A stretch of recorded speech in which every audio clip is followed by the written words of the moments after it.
Shiko, e di si më duket vetja se kur ti lëviz nga një aula në aulën tjetër, nga një aula auditoriumi në një fakultet, ti shkon tek aula e parlamentit, ose aula e studiove televizive, ose të ndryshe me që kemi mikrofonin përpara, duke lëvizur nga një mikrofon tek tjetri.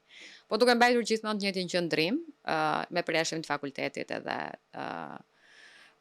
të pjesës time në shoqërinë civile, sepse aty gjithmonë kam qenë shumë e qartë që jam përpjekur mos kem lidhje fare me politikën.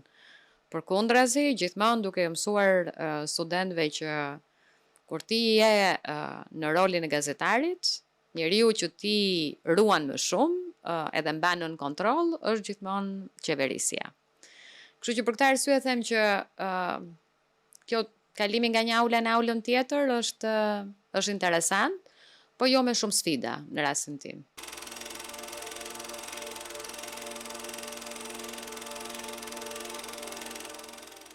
Po është një lloj sikur, domethënë sikur të jetë gjithmonë e kundërta. Pra nëse në një aula në departamentin e gazetarisë studentët ngren dorën që të bëjmë pyetje, edhe janë aty me sytë dhe me veshët hapur për të mësuar. Është komplet e kundërta në aulën e parlamentit, sepse aty në vend që të ngren dorën njerëzit vetëm ngren vetullën, kur edhe ndonjëherë ngren edhe libra, kushtetuta, edhe i hedhin mbi kokën e qeverisë. Dhe ndryshimi tjetër është që në qoftë se aty i mbajnë veshët pra që të dëgjojnë, këtu në fakt i mbajnë veshët që të dëgjojnë diçka për ta përdorur si kundër argument. Edhe kjo qasja asnjëherë nuk ka pëlqyer, sepse them që politika është aty që ta bëj jetën më të mirë për qytetarin, është të marrë vendime që në fund ditës prap afektojnë jetën e njerëzve.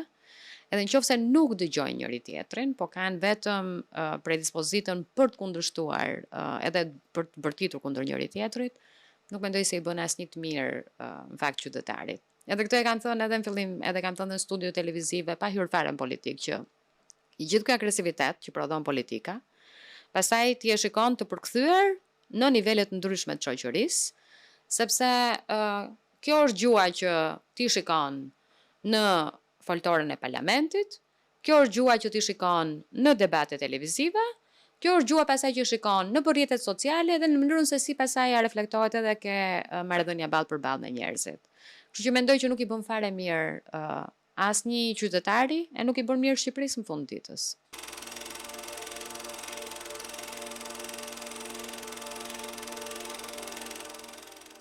Shiko, unë mendoj që shpresa është e të rinjt brenda politikës. Është e vërtetë ajo që theti kur ju referove viteve të shkuara, edhe parlamentarëve të shkuar, patjetër që të dukej sikur stofi politikanit ka ndryshuar, pa asnjë dyshim.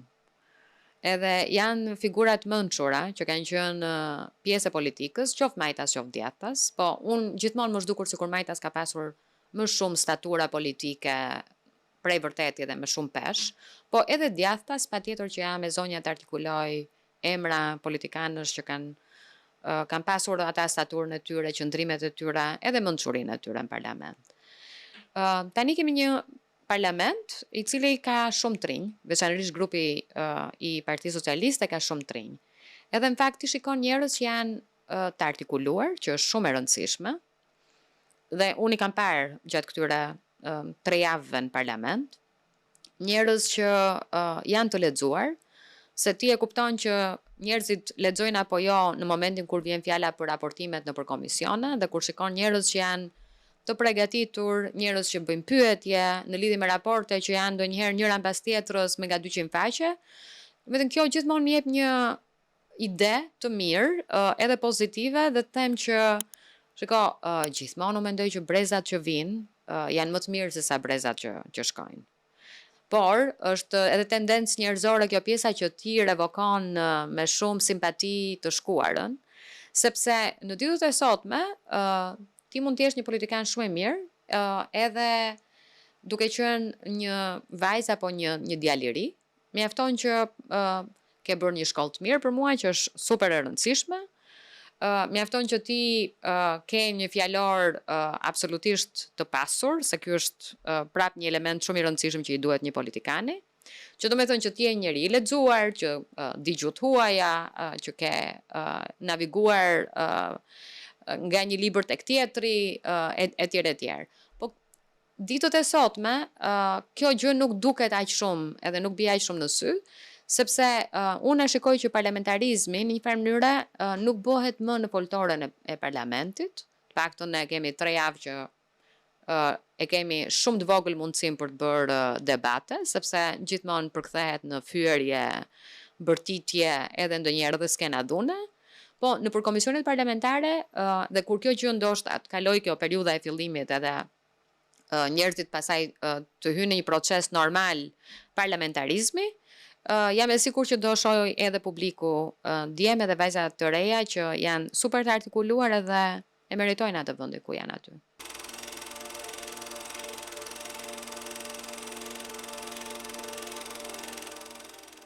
Jo akoma. Prisja sot, për shembull, se isha një nga relatorët për raportimin e komisionerit për mbrojtjen e dhënave dhe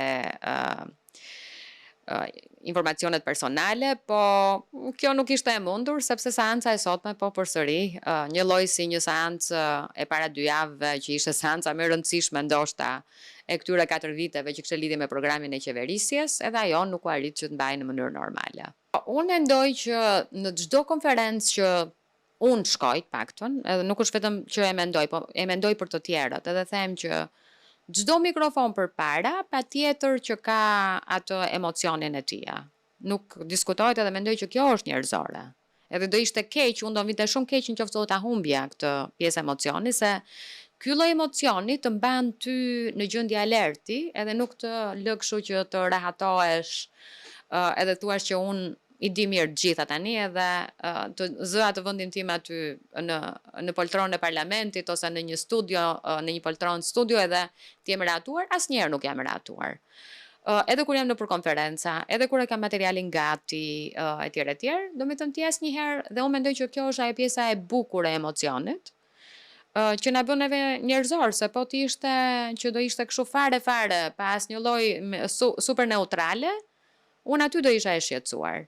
Por, patjetër që nuk mendoj që kam të njëjtat emocione, saq mund të ketë një njeri që del përpara një foltoreje për herë të parë, sepse foltore për mua shumë të rëndësishme janë edhe auditoret e universitetit, auditoret e konferencave ku unë kam folur, apo dhe auditoret e një studio televizive.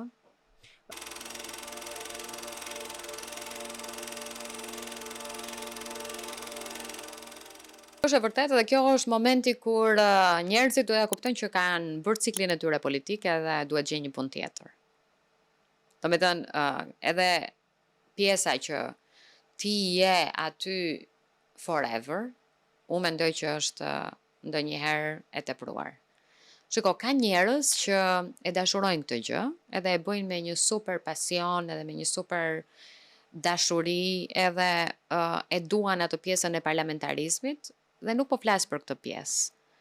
Do me thënë, për këta njerëz që kanë këtë grintën e politikës, edhe ky është profesioni që ata dashurojnë dhe duan ta bëjnë përgjithmonë, kjo s'ka asnjë lloj problemi, përkundrazi. Për njerëzit e tjerë që janë rahatuar, që janë aty, që thjesht duhet bëjnë një fjalim, duhet i bien filanit ose fistekes, se kjo ka bërë detyrën e tyre elektorale, dhe kjo është gjëja më e shëmtuar që bëhet në politikën tonë, se nuk sjell asnjë gjë të re, përkundrazi na çon gjithmonë regres vite mbrapa.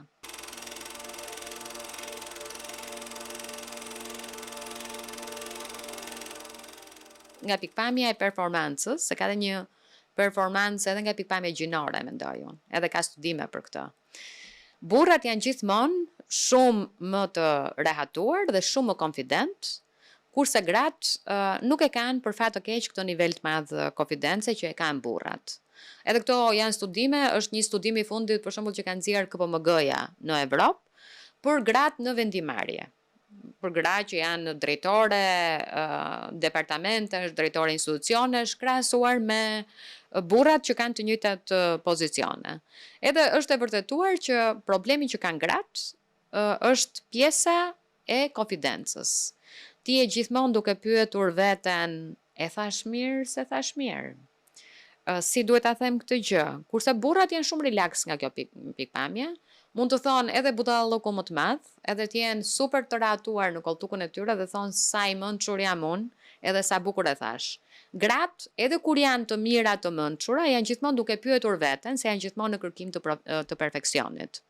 Edhe kur ti rri në një karige, shikon ca burra që ri me këmbë shqyer aty në studio përballë teje, ndërkohë që ti je gjatë gjithë kohës këmbë përmbi këmbë, mos më doli në një çik më shumë fundi i shkurtër apo kjo etj, domethënë je gjithkohë duke kujdesur edhe për këtë pjesë. Ndërkohë që kjo gjë nuk ndodh tek pjesa maskullore, edhe nuk po flas vetëm për ndarjen e njerëzve në Shqipëri, se kjo është një ndarje që është në përgjithësi globale. Kështu që prandaj them unë që gjëja e rëndësishme që duhet bëjmë neve, që e dim këtë gjë, duhet të rrisim konfidencën e grave dhe vajzave. Në këtë rast vjen fjala politik, po duhet ta rrisim kudo, sepse gra në vendimarrje gjithmonë ka shumë më pak se sa burra në vendimarrje, dhe ti e rrit këtë performancën duke rritur konfidencën e këtyre grave dhe vajzave.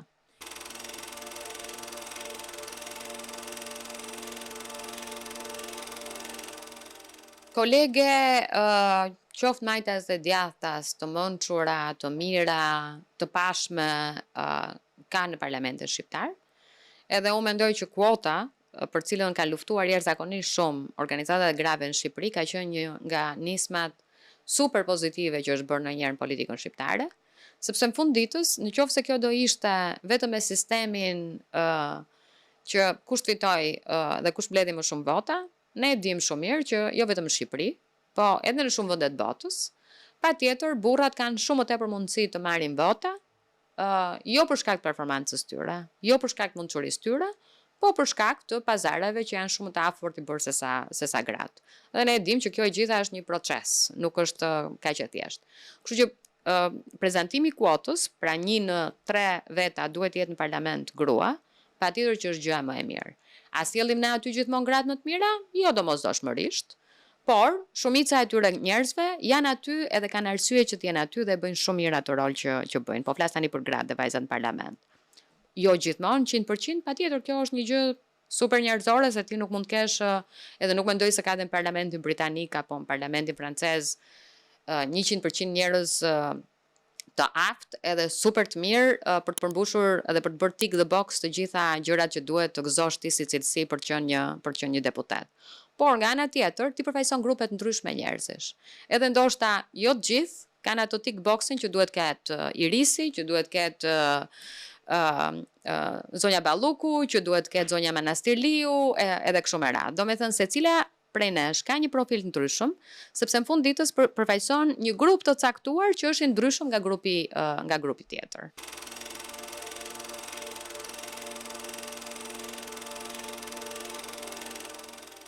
Madje sot kishim lënë që të pinim një kafe me zonjën, tani unë nuk e di nëse duhet ja u them emrat, se unë i them kështu se nuk e kompleksoj veten time me këtë gjë, po nuk e di nëse ju bën keq atyre pastaj. Po njerëzit në parlament patjetër që pinë kafe me njëri tjetrin. Nuk është kjo dasia një të opozitës kafe. Një të opozitës. Po thua emrin se s'ka gjë. Me Ina Zhupën ne kisha lënë që të pinim një kafe. Domethënë edhe mendoj që kjo është një gjë super normale, super njerëzore dhe super e bukur që ndodh, që nuk transmetohet pasaj tek pjesa e publikut, sepse ti në publik shikon vetëm ato 2 anët e parlamentit ku njerëzit janë gati të hidhen fyt njëri tjetrit. Në fakt, nëpër korridoret e parlamentit i shikon njerëz që mund të kenë dhe miqësirat e tyre personale me njerëz të opozitës, edhe kjo është gjëja më e mirë edhe më normale në botë. Këta njerëz nuk janë armiq, këta njerëz janë kundërshtar politik. Personalisht, unë kam pasur në jetën time miq të ngushtë që kanë qenë gjithmonë me PD-n, unë gjithmonë kam qenë e majt në mendime. Në për tavolinat dhe darkat tona, ngriheshin tonet, fillonin ndonjëherë edhe të bërtiturat kur vinte fjala për politik, po mua me miqtë e mi nuk më ndanë edhe nuk më bashkon politika. Më bashkojnë absolutisht cilësira komplet të tjera jashtë politikës. Politika është një element i rëndësishëm në jetën e njeriut, po ti bën debatin tënd, nuk bie dakord, edhe je në rregull, vazhdon jeta. Kështu që për këtë arsye këtë gjë e shoh si një gjë pozitive, nuk e shoh si një teatr për hir të vërtetës, sepse fund ditës kur vjen fjala për të ndarë mendime politike, ne mund t'i kemi të kundërta ato, edhe kjo ndodh edhe me persona të tjerë brenda familjes, se kjo nuk do të thënë që me personat e tjerë brenda familjes ne nuk flasim më kurrë. Patjetër e gjejmë gjuhën, flasim, pim kafe, ham drek, dark me të njëjtët njerëz, kështu që e njëjta gjë është edhe transportuar në politikë.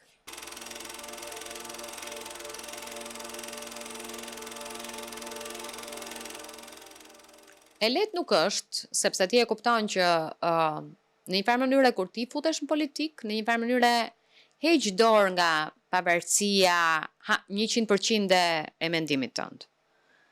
Sepse në fund ditës ti nuk je më një person që i mendon dhe i kryen gjitha gjërat me ato që të thotë ty mendje, po je pjesë e një formacioni. Është një lloj si lojtarët e një skuadre.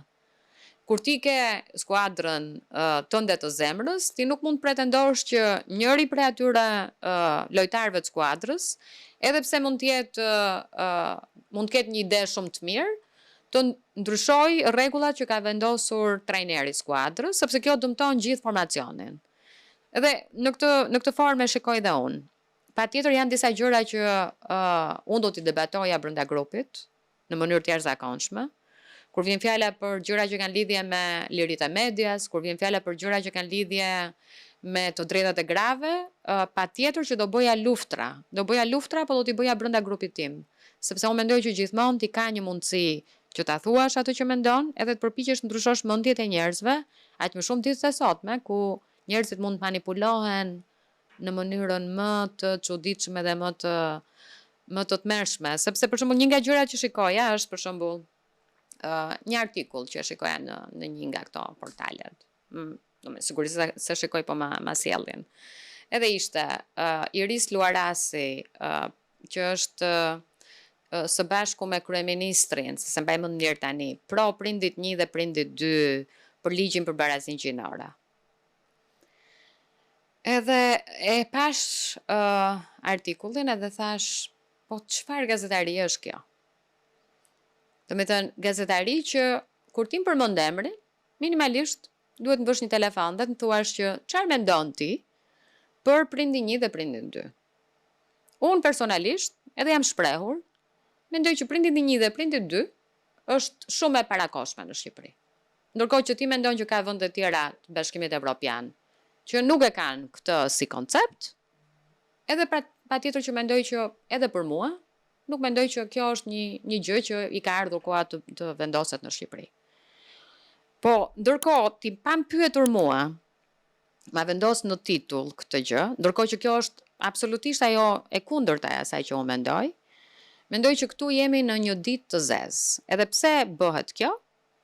Kjo bëhet e para për të filluar gjithë pjesa e anatemimit të Irisit, pastaj vjen fjala për të majtën, pastaj vjen fjala për Partinë Socialiste, edhe kështu me radhë. Edhe në fakt për hir të së vërtetës, ligjin e ri që do shkojnë në parlament për barazinë gjinore nuk e kisha lexuar. Për shkak të gjithë angazhimeve që kam pasur dhe nuk kam pasur asnjë lloj mundësie, madje dhe organizata që drejtoja deri përpara një muaji, nuk kam marrë pjesë në seancat e konsultimit që ka bërë ministria, për shkak të ngarkesave të tjera që kemi pasur në zyrë. Do me të janë ndonjëherë jo të gjithë organizatat e grave marrin pjesë në të gjitha seancat e konsultimit që bën ministria për ligje të edhe kur janë të rëndësishme, se del në një gjë që është më e rëndësishme për momentin aty. Dhe ishte komplet një rastësi që ne vërtet nuk kemi qenë pjesë e ligjit. Edhe për këtë arsye kur ti shikoje gjithë këtë narrativën që ligji është kundra familjes, do me thënë, më fal. Kush nga ne është kundra familjes? Kush nga ne nuk do të dëgjoj fjalën mama?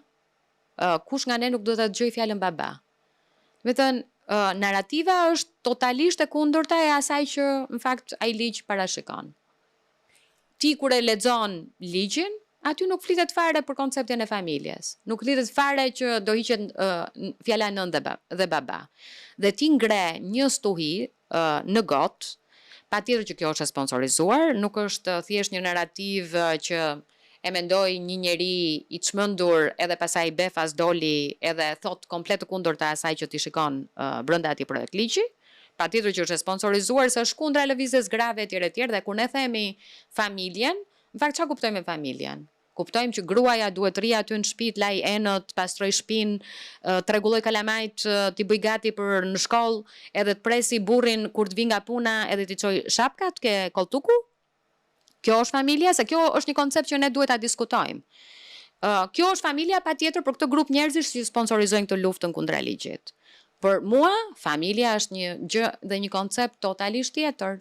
Është një koncept ku burri dhe gruaja janë barabart me njëri tjetrin, ku ata janë prindër edhe quhen mami dhe babi, ku fëmijët kanë të njëjtin respekt jo vetëm për babin, po kanë edhe respekt për mamin, ku njerëzit ndajnë detyrat edhe nuk i bie bretku një gruaje që shkon dhe në punë edhe duhet bëj dhe punë të shtëpisë, se çfarë problemi do kishte në qoftë se këto punë do ndaheshin edhe këtë model t'ia kalon edhe fëmijëve që janë djalë dhe vajzë. Medan këto janë ca koncepte edhe ca absolutisht dizinformime, që e para që bëhen me agent, e dyta që janë sponsorizuara, dhe e treta duan të çojnë mbrapa gjithë lëvizjen që është bërë kur vjen fjala për drejtat e grave, po edhe për drejtat që ka komuniteti LGBT.